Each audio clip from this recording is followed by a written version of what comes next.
আমি যদি সোলার সিস্টেমের কথা বলি, এই যে মানে বিদ্যুতের কথা, সেইখানে বড় ছাড় দেওয়ার কথা ঘোষণা করেছেন। ইতিমধ্যেই পার্লামেন্টে তিনি উদ্বোধন করেছেন এই সোলার প্যানেল। আমরা শুরু করেছি মাইনর স্কেলে, মাইনর লেভেলে, বাট এটা সারা বাংলাদেশে আমরা ছড়িয়ে দিতে চাই। উনি বলেছেন, মিস্টার গাওয়ারি বলেছেন, 73% রুরাল পিপল এটাকে অ্যাডাপ্ট করেছে ইন পাকিস্তান। 73%। এটা কিন্তু একটা বড় ব্যাপার। আমাদের দেশে আমরা একটা অনেক কাজ করি। আমি সেখানে শুনেছি, আমি শোনা কথা বলছি, যারা এক্সপার্ট ছিলেন তারা বলছেন 4 বছরে এই টাকাটা ফিরে আসে। তো তারপর 15 বছর যদি এটা লাইফ থাকে, স্প্যান থাকে, তাহলে বাকি সময়টা কিন্তু টোটালি লাভ। এটা হতে পারে আমাদের রিনিউয়েবল এনার্জি থেকে, সব জায়গা থেকে, মানে এই পদ্ধতিতে হতে পারে।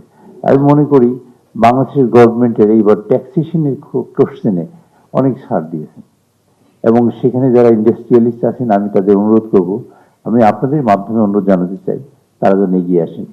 সেই সাথে গ্রামের মানুষকে গভর্নমেন্ট আর একটা প্রোগ্রাম নিয়েছে, সেটা হলো আমাদের যত পাওয়ার প্ল্যান্ট আছে, মানে কি বলে আমাদের সেচের যেগুলা প্রজেক্ট আছে, মানে সেচ টিউবওয়েল, পাওয়ার পাম্প, অল পাওয়ার পাম্পকে ট্রানজিশন করার চেষ্টা করতেছে গভর্নমেন্ট, ফ্রম ইলেকট্রিসিটি থেকে একদম সোলার সিস্টেমে নিয়ে আসার জন্য।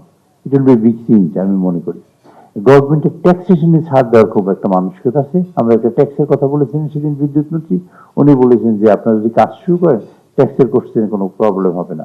ইতিমধ্যেই ট্যাক্সের ব্যাপারটা আপনারা দেখেছেন যে গভর্নমেন্ট অনেক বড় ছাড় দিয়েছেন। প্রত্যেকটা ক্ষেত্রে আমাদের সরকার ছাড় দেওয়ার চেষ্টা করেছেন, এবং গ্রামের মানুষ, সাধারণ মানুষ, গণমানুষ যাতে উপকৃত হয়। একটা ওয়েলফেয়ার স্টেট বলতে তো আমরা করতে পারবো না অল্প সময়ের মধ্যে, 3 মাসে করবো না, বা 3 বছরেও সম্ভব না, বাট আমরা সেটা শুরু করতে চাই, তার ভিত্তিটা তৈরি করতে চাই। সেই ভিত্তি তৈরি করার একটা অন্যতম বড় খাত হলো এই রিনিউয়েবল এনার্জি। তিনি ইতিমধ্যেই সকল গভর্নমেন্ট অফিসগুলোকে রুপটপ করার জন্য বলেছেন, যে রিনিউয়েবল এনার্জি করার জন্য বলেছেন। যতগুলো ফ্যাক্টরি আছে আমরা সেগুলোকেও টার্গেট করেছি, সেই সবগুলোকে আমরা করার চেষ্টা করব। অ্যাট দ্য সেম টাইম যে রুরাল এরিয়াতে আমরা ওইরকম অতটা ফোকাস আমরা করতে পারিনি, বাট আমরা চেষ্টা করব আমাদের স্বল্প পয়সার মধ্যে আমরা এই কাজটা করতে পারি, এটা চেষ্টা আছে। আর একটা খুব ইম্পর্টেন্ট বিষয়, সেটা হলো এই যে যেটা আমাদের মানে আমাদের এই সিবিডির এই যে ডক্টর মোয়াজ্জেম সাহেব বললেন, সেটা হলো যে ব্যাংকের ফাইন্যান্সিং এর প্রশ্ন আছে, এবং আমাদের ফ্ল্যাডেড করে ফেলেন চায়নার ওরাই নেই।